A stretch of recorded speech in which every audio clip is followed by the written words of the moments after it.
여러분 찬양팀을 위해서 계속 기도해 주세요. 기도 없이는 절대 설 수 없는 자리입니다. 여러분 19세기의 프랑스 철학자였던 장폴 사르트르라는 사람이 있었대요. 이 사람이 아주 유명한 말을 했는데 인생이란 무엇인가에 대해서 이 사람이 아주 간단하게 이렇게 정의를 내렸습니다. 인생이란 무엇인가? 장폴 사르트르가 이야기하길 인생이란 B와 D 사이의 C다. 이런 말을 했대요. 들어보셨죠? 인생이란 birth와 death 사이의 choice다. 인생이란 태어남과 죽음 사이의 선택이다 라고 이야기를 했대요. 인생은 태어남과 죽음 사이의 선택의 연속으로 이루어진다는 거죠. 굉장히 아주 똑똑한 사람이었던 것 같아요. 정말 맞는 말입니다. 여러분, 사람은 사실 태어나면서 태어나기까지 내가 선택할 수 있는 건 아무것도 없어요. 그죠? 여러분들이 신사동에 태어나고 싶어서 태어났습니까? 한국 국적을 여러분들이 선택했나요? 아니요. 태어날 때는 그냥 다 주어지는 거예요. 부모님이 나에게 주어지고, 나라가 나에게 주어지고, 내 성별이 나에게 주어지고, 나의 어떤 유전자 DNA가 내 선택과 상관없이 나에게 주어지는 거죠. 그런데 태어나고부터 죽을 때까지는 계속해서 사람이 선택합니다. 계속되는 선택을 통해서 우리의 인생이 만들어지는 거예요. 처음에는요, 아이가 태어나면 선택의 폭이 많지 않아요. 선택할 수 있는 게 없습니다. 울거나 자거나 먹거나 싸거나. 아이가 선택할 수 있는 건 별로 없지만 아이가 점점 성장하면서 그리고 성인이 되면 모든 것을 선택합니다. 이제 완전 주체적인 인간이 돼서 하나부터 열까지 개인이 그냥 다 선택하는 거예요. 성인이 되어서 부모로부터 독립을 하게 되면 모든 것이 내 선택입니다. 모든 것이. 여러분들 그런 날이 빨리 오면 좋겠죠. 오지 않았습니다. 며칠 안 남았어요, 여러분. 이 선택은 참 중요해요. 선택 참 중요한데 그래서 우리는 매 순간의 선택마다 좀 신중할 필요가 있어요. 특별히 그냥 사소한 것들, 이런 것들은 예를 들면 여러분들이 삼각김밥을 먹는데 치킨 마요를 먹을까? 고추장 불고기를 먹을까? 아무거나 드세요. 살 안 찌려면 다른 거 드시고, 살 찌고 싶으면 2개 드시고, 마음껏 아무거나 드셔도 돼요. 이런 거는 별 중요한 선택이 아니에요. 하지만 내 인생에 있어서 이 선택은 자주 오는 선택이 아니야. 치킨 마요와 고추장 불고기는 매일 선택할 수 있잖아요. 이런 건 사소한 선택이고, 이거는 내 인생에서 자주 오는 선택이 아니야. 이 선택은 요때 한 번밖에 할 수 없어. 이런 선택은 굉장히 중요한 선택입니다. 신중해야 돼요. 그 선택이 내 앞으로 남아있는 모든 인생의 나를 좌우할 수 있기 때문이죠. 만약에 여러분들이 진학을 결정하고 진로를 결정하고 원서를 쓰고 대학 원서, 전공을 선택할 때는 신중해야 돼요. 그때는 나 혼자 생각하면 안 됩니다. 그때는 충분히 선배들의 조언을 들어야 되고, 선배라 말하면 그 길을 먼저 걸어간 선생님들이죠.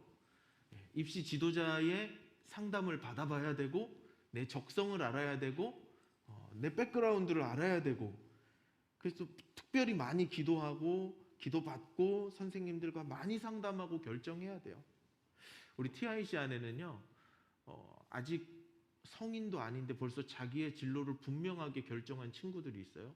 어떤 친구는 운동을 하기로 진작부터 결정해서 그것을 준비하는 친구가 있고, 또 어떤 친구는 나는 요리하는 일에 내 인생을 바치리라 하면서 그 길로 나아가는 사람도 있어요. 그리고 자기가 선택한 그것을 위해서는 다른 것들은 과감하게 포기하는 거예요. 그만큼 선택이 중요합니다. 선택은 굉장히 중요하면서 동시에 굉장히 무겁고 또 때로는 굉장히 무서운 일이기도 해요. 약간 두려운 일입니다. 왜? 모든 선택에는 책임이 따르기 때문이죠. 내가 선택한 인생은 절대로 남이 책임져 주지 않습니다. 여러분들이 지금은 부모님의 우산 속에 들어있어요. 부모님이 눈 오면 눈도 막아주시고, 비가 오면 비도 막아주시고, 바람이 불면 바람도 막아주시고, 양식이 떨어지면 양식도 공급해 주시고, 부모님 우산 안에 있어서 여러분들의 선택이 그렇게 중요하다고 느끼지 못할 수 있어요. 많은 부분 부모님들이 도움을 주시고 책임을 져 주십니다. 그러나 부모님이 나를 책임져 주시는 시간은 잠깐이에요. 그리고 여러분들이 이미 십몇 년씩 살았기 때문에 그 시간은 더 짧습니다. 점점 부모님을 떠나게 되고요. 여러분들은 점점 독립된 주체로 여러분의 삶을 주체적으로 살아갈 거예요. 그리고 여러분들이 하는 모든 순간의 선택은 그 선택의 책임은 나에게로 고스란히 돌아오는 거예요. 그래서 자유로운 선택은 무거운 책임을 요청하죠. 그래서 선택이 즐겁지만 않은 거예요. 무겁고 무섭고 두렵기도 한 거예요. 그렇기 때문에 여러분들의 선택은 굉장히 중요한 것이죠. 인생에 아주 많은 중요한 선택들이 있는 것 같아요.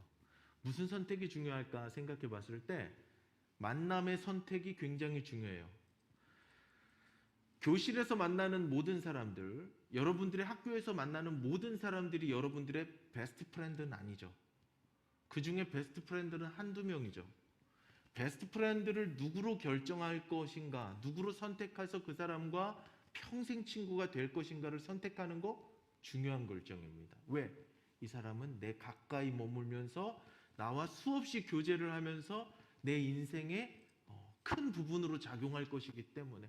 또 우리 청년 선생님들은 결혼할 때 내 배우자를 누구로 선택하느냐는 아주 중요한 일이에요. 만남의 선택이 굉장히 중요해요. 그래서 여러분, 나와 가까이 두고 사귈 베스트 프렌드를 결정할 때는 신중하세요. 그리고 기도하세요. 하나님, 내가 이 친구에게 좋은 벗이 되게 하시고 이 친구가 나에게 좋은 벗이 되게 하옵소서. 마치 성경에 나오는 다윗과 요나단처럼, 베드로와 요한처럼 좋은 벗이 되게 해주십시오. 이렇게 기도하세요. 그리고 무엇보다 그 어떤 선택보다 가장 중요한 선택은 무엇인가? 하나님과 우상 사이의 선택이에요. 우리 인생에서 가장 중요한 선택입니다. 하나님을 택할 것인가? 우상을 택할 것인가? 이 선택은요, 다른 모든 선택이 실패한다 해도 이 선택만큼은 실패하면 안 됩니다. 다른 모든 인생의 선택을 여지껏 다 실패하면서 살았다 해도 하나님이냐 우상이냐 하는 이 선택은 결코 실패해서는 안 돼요.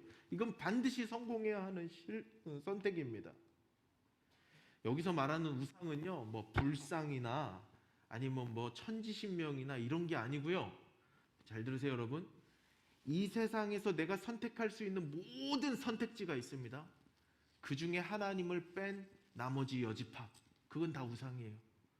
하나님 말고 선택하는 모든 것, 하나님과 견주어서 하나님 외에 하나님 말고 선택하는 게 우상이에요. 그건 나 자신일 수도 있고 내 자신의 욕망일 수도 있고 세상일 수도 있고 돈일 수도 있고 친구일 수도 있고 심지어 가족일 수도 있습니다. 하나님과 우상 사이의 선택은 일생일대의 사건이에요. 이 선택은 우리의 인생 100여 년을 결정할 뿐만 아니라 영원까지 우리의 운명을 좌우합니다. 이게 굉장히 중요한 선택이죠. 오늘 우리가 함께 읽은 여호수아 24장의 말씀은 바로 이 선택에 관한 이야기를 하고 있어요. 여호수아의 끝부분이거든요. 오늘 읽은 이 말씀은 여호수아는 이스라엘 공동체를 향해서 하나님이냐 우상이냐 너희가 선택하라라고 아주 강한 어조로 도전하고 있습니다. 오늘 본문의 말씀을 한 번 더 14, 15절 읽겠습니다. 시작. 그러므로 이제는 여호와를 경외하며 온전함과 진실함으로 그를 섬기라.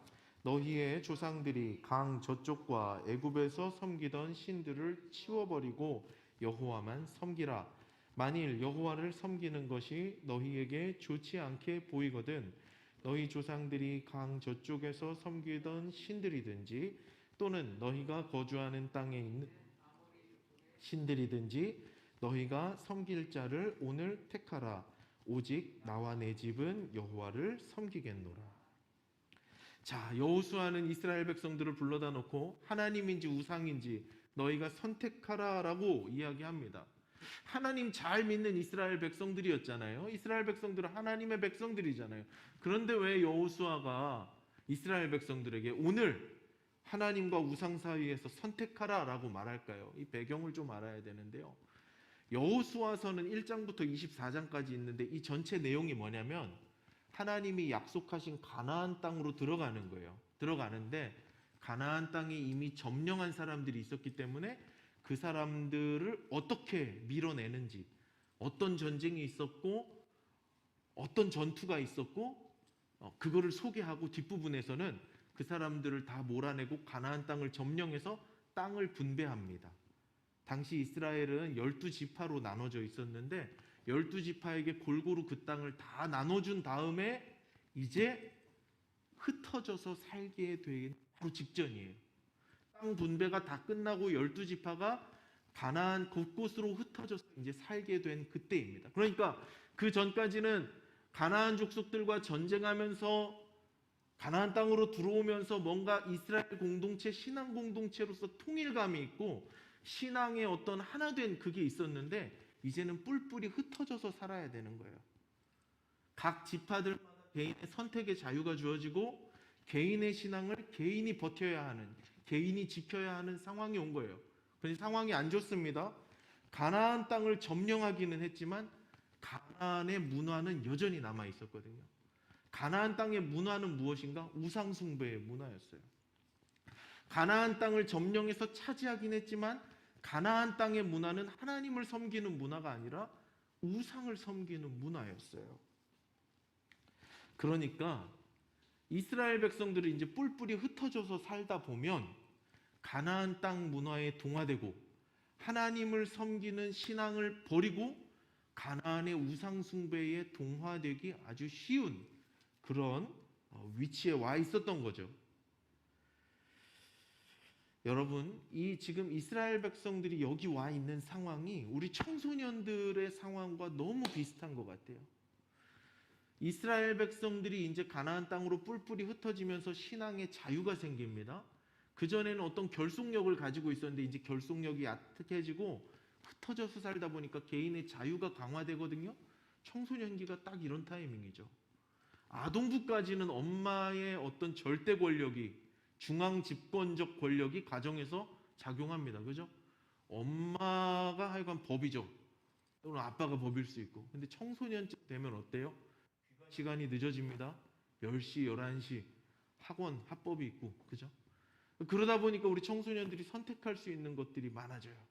그 전까지는 엄마가 말하면 그냥 그런 줄 알고 엄마가 가라 그러면 교회도 가고 엄마가 하라 그러면 다 했는데 청소년쯤 되면은 이제 내 생각이 작동합니다. 신앙도 똑같아요. 아동부까지의 신앙은 엄마가 하나님이 있다 그러면 있는 거예요. 아, 우리 집에서 그냥 하나님이 있다고 믿는가 보다 하면 믿는 거예요. 그런데 청소년기쯤 되면 내가 스스로 생각하기 시작합니다. 하나님이 진짜 계신가? 진짜? 이 성경 진짜야? 이렇게 스스로 생각하기 시작하거든요. 마치 이스라엘 백성들이 가나안에 도착해서 신앙의 자율성을 갖게 된 것처럼 우리 청소년기도 그런 때예요. 또 이스라엘 백성들이 가나안 우상 문화에 젖어들어 있었다 그랬잖아요. 가나안 땅은 우상 문화가 이렇게 팽배하던 그런 곳이었다고 하잖아요. 여러분들이 사는 세상은 어떻습니까? 오늘 우리가 발 디디고 살아가는 그 세상은 하나님을 경외하는 문화보다는 우상을 섬기는 문화가 강해요. 가나안 우상 숭배를 한마디로 정의하면 뭐냐면 가나안 우상을 섬기는 가나안 종교의 신학을 한마디로 정의하면 다산과 풍요예요. 번영과 발전을 추구하는 그 신앙이에요. 우상 숭배를 하면 가나안 사람들은 우상을 열심히 섬기면 그 사람들이 우리를 부자로 만들어준다고 생각했어요. 지금 우리가 살고 있는 이 시대놀이랑 똑같습니다. 조금 이게 힘든 얘기일 수도 있는데요. 한번 잘 들어보세요. 세상의 문화는 하나님을 믿는 기독교 신앙에 대해서 응원하지 않아요. 특별히 대한민국의 교육 문화는 하나님을 경외하는 쪽으로 가기보다는 학생들 개인의 욕망을 부추기고 욕심을 자극하는 문화로 흐르고 있죠. 대학만 잘 가면 모든 인생 잘 풀리는 것처럼 광고하고 부풀려서 학부모님들의 지갑을 털어가는 것이 대한민국 사교육 문화죠. 이런 세상의 강력한 유혹 앞에서 우리가 하나님을 선택하는 것 쉬운 일이 아닙니다. 우리가 하나님을 선택하면 세상의 역풍을 맞죠. 그럼에도 불구하고 우리는 하나님을 선택해야 해요. 하나님이 아닌 다른 것, 즉 우상을 선택하면 우리의 인생에는 어떤 희망도 없습니다. 하나님을 버리고 우상을 선택하면 이 세상에서는 잠깐 번영을 누리고 축복을 누리고 뭔가 좀 부자가 되는 것 같을 수 있어요. 근데 그것은 아주 잠깐입니다. 길게 보면 그것은 필경 사망의 길이에요. 하나님이 아닌 우상을 선택하는 모든 길은 끝에 가면 죽음의 길입니다. 그래서 우리는 하나님을 선택해야 하는 것이죠. 여러분, 선택은 여러분의 몫입니다. 책임도 여러분의 몫이에요.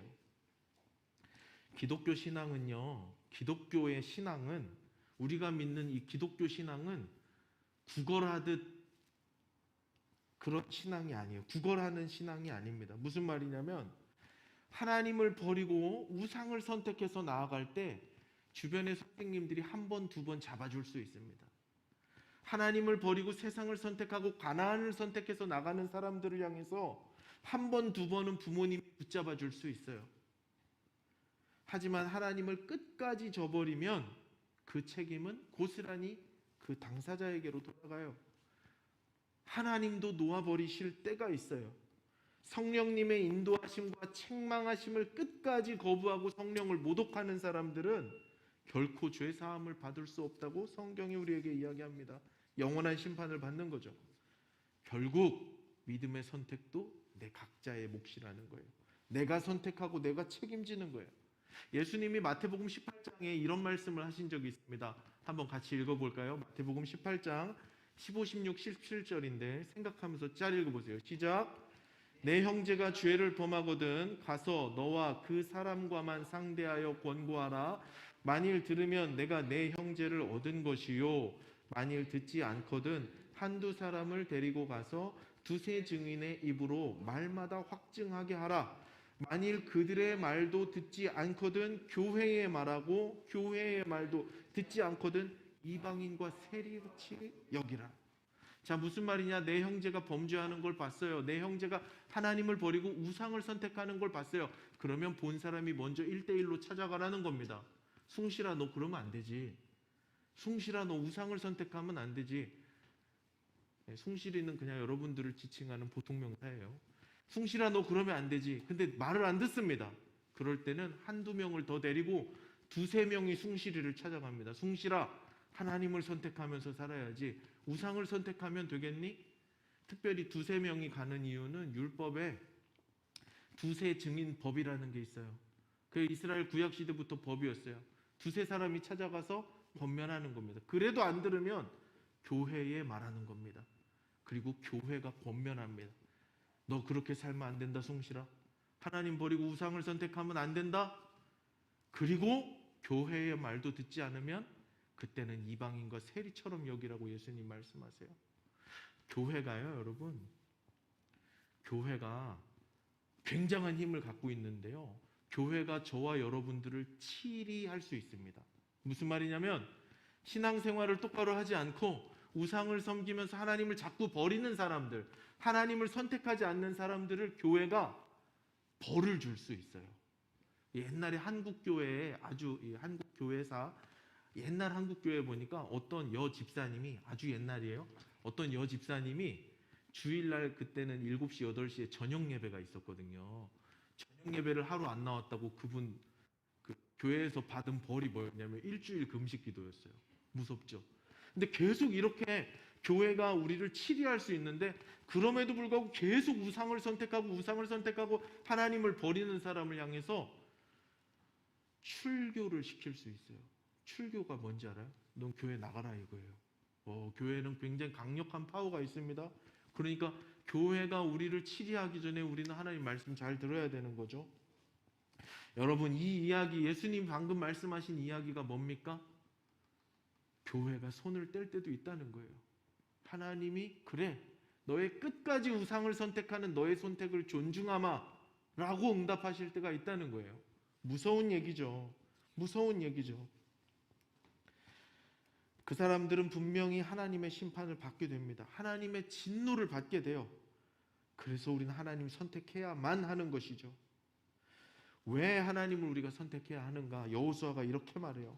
15절에 보니까 만일 여호와를 섬기는 것이 너희에게 좋지 않게 보이거든 이라고 말하거든요.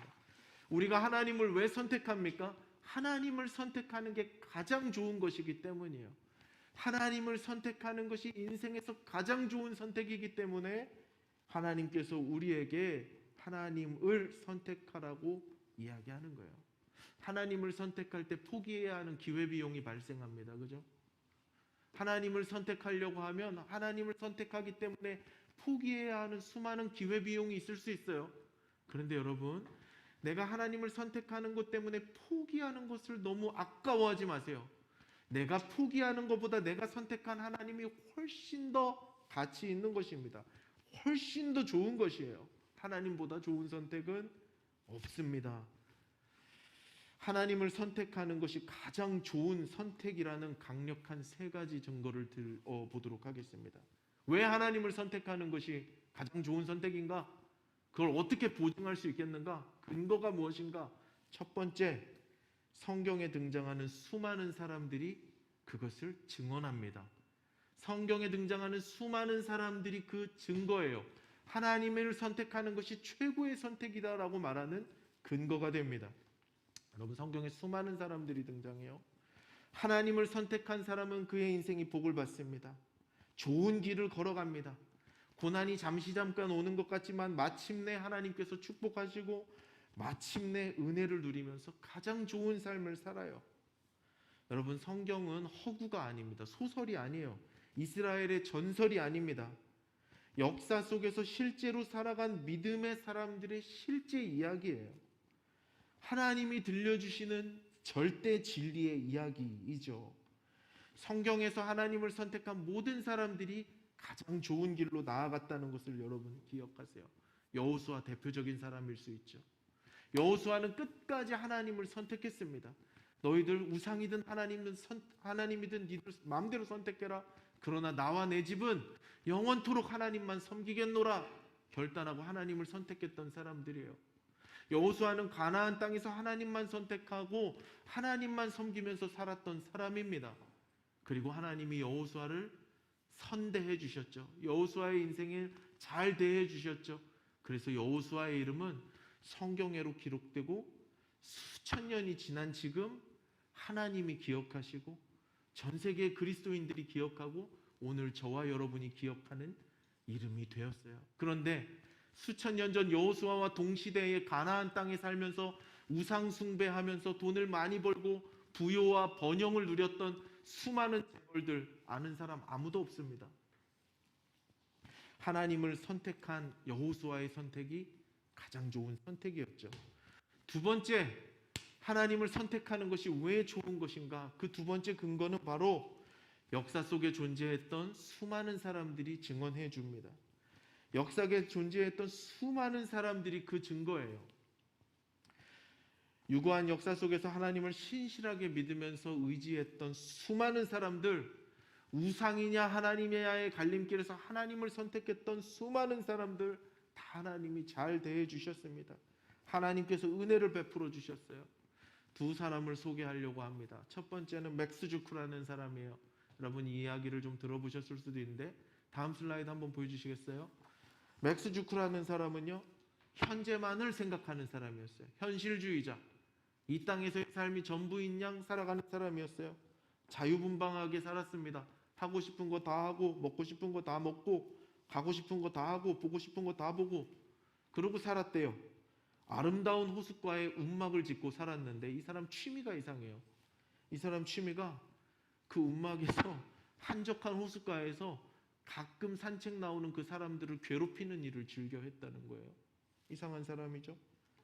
그런데 반면 이 사람의 인생과 비교되는 조나단 에드워즈라는 사람이 있어요. 이 사람은요, 신앙과 교육을 중시하며 자란 사람입니다. 굉장히 유명하고 굉장히 훌륭한 신학자이자 목사님인데요. 이 사람이 10살 때 이 사람도 움막을 짓습니다. 동네에. 그러니까 뭔가 좀 잘 되려면 움막을 하나 지어야 되나 봐요. 10살 때 움막을 하나 짓고 동네 꼬마 친구 2명과 매일같이 그 움막에서 기도했대요. 6살부터 라틴어를 공부했고 12살 때는 라틴어, 헬라어, 히브리어를 공부했대요. 이런 언어는 왜 공부하는가? 영어도 아닌데 성경 공부할 때 필요한 공부입니다. 6살 때부터 그런 공부를 했대요. 대단한 사람이죠. 매일같이 새벽 4시에 일어나서 새벽 기도하고 13시간을 하나님 말씀 묵상하고 서재에서 보냈대요. 나중엔 프린스턴의 총장으로 사역했다고 합니다. 그런데 1900년대에 어떤 사람이 이 두 사람의 후손을 조사했어요. 이 두 분의 자손들을 조사했어요. 다음 슬라이드 한번 보여주세요. 보니까 조나단 에드워즈의 후손은 1390명, 대학 총장이 13명, 교수 65명, 판사 변호사 39명 100명, 의사 56명, 목회자 100명, 공직자 80명. 반면 내 마음대로 통제하지 않고 내가 원하는 대로 선택하며 살았던 사람, 하나님을 선택하지 않았던 맥스라는 사람은 후손이 560명인데 거지가 310명, 범죄자가 150명, 알코올 중독 100명, 창녀와 문맹은 다수. 여러분, 하나님을 선택하는 것이 가장 좋은 선택이에요. 하나님을 선택하는 것보다 좋은 선택은 없습니다. 이 땅에 발 디디고 살았던 수많은 하나님의 사람들이 증거가 되는 거예요. 마지막 세 번째 증거는 더 강력합니다. 마지막 세 번째는 무엇인가? 나와 너 서로가 서로에게 증거가 되는 거예요. 하나님을 선택하는 것이 가장 좋은 길이다라는 마지막 세 번째 강력한 증거는 우리 서로들입니다.